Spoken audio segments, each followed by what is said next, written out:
নমস্কার। আজকে বৃষ্টি ভেজা সকাল দিয়ে শুরু করছি। আমি 15 দিনের একটা চ্যালেঞ্জ নিজের কাছে রাখলাম। এই 15 দিন আমি 15 দিন ভিডিও দেব, যেটা আমি করে উঠতে পারি না যে প্রত্যেক দিন ভিডিও দেওয়া। তবে এই 15 দিন আমি ভিডিও দেব। আর এই 15 দিন আমি হেলদি খাবার খাবো, নিজের যেখানে ইচ্ছা হবে, যখন ইচ্ছা হবে সেখানে যাব, যেটা পড়তে ইচ্ছা হবে, যেটা কিনতে ইচ্ছা করবে আমার সাধ্যের মধ্যে আমি সেটাই করব। যদিও আমি উড়নচণ্ডী, আমি কারোর কথাই শুনি না, আমি নিজের মর্জির মালিক, তবুও আমি এই 15 দিন নিজের কাছে আরেকটা চ্যালেঞ্জ নিলাম। তবে নিজের মর্জি বা নিজের মতো করে চলতে গিয়ে যে আমি আমার দায়িত্বগুলো থেকে সরে যাব তা নয়। আমার একটা বাচ্চা আছে, তার প্রতি আমার দায়িত্ব, কর্তব্য, ভালোবাসা সমস্ত আছে, সেগুলো আমাকে পালন করতে হবে। আমার দুটো কাজের জায়গা আছে, চাকরির জায়গা, ব্যবসার জায়গা, দুটো আমাকে সামলাতে হবে। এই সমস্ত কিছু করেও তবুও আমি নিজেকে ভালো রাখার চেষ্টা করব।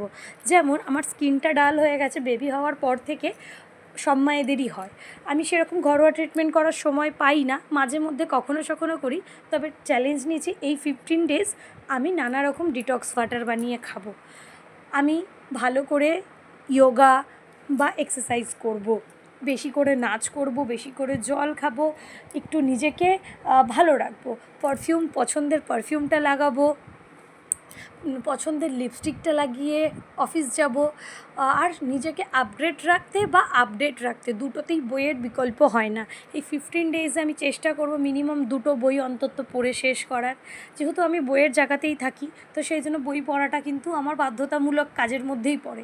যাই হোক, তাও আমি বই পড়ার চেষ্টা করব। আর নিজেকে ভালো রাখবো, হাসি খুশি রাখবো, আর সবাইকে আমার জন্য যাতে সবাই ভালো থাকে সেই চেষ্টা করব। নাচ হচ্ছে আমার ভালো লাগার জায়গা প্লাস আমার কাজের জায়গা। এটা ছিল উল্টো রথের দিন, সারাদিন অফিস করে বাচ্চাকে ডাক্তার দেখিয়ে তারপরেও কিন্তু এসছি আমি আমার বাচ্চাদের সাথে প্রোগ্রামে, কারণ এইটা আমার দায়িত্ব। যাই হোক, আজকে পলতা বর্মন বাড়ির রথের উৎসব ছিল, আমার বাচ্চারা খুব ভালো পারফর্ম করেছে। সেখানকার সবাই বলেছে আজকের দিনটা কেমন লাগলো সবাই জানিও। টাটা।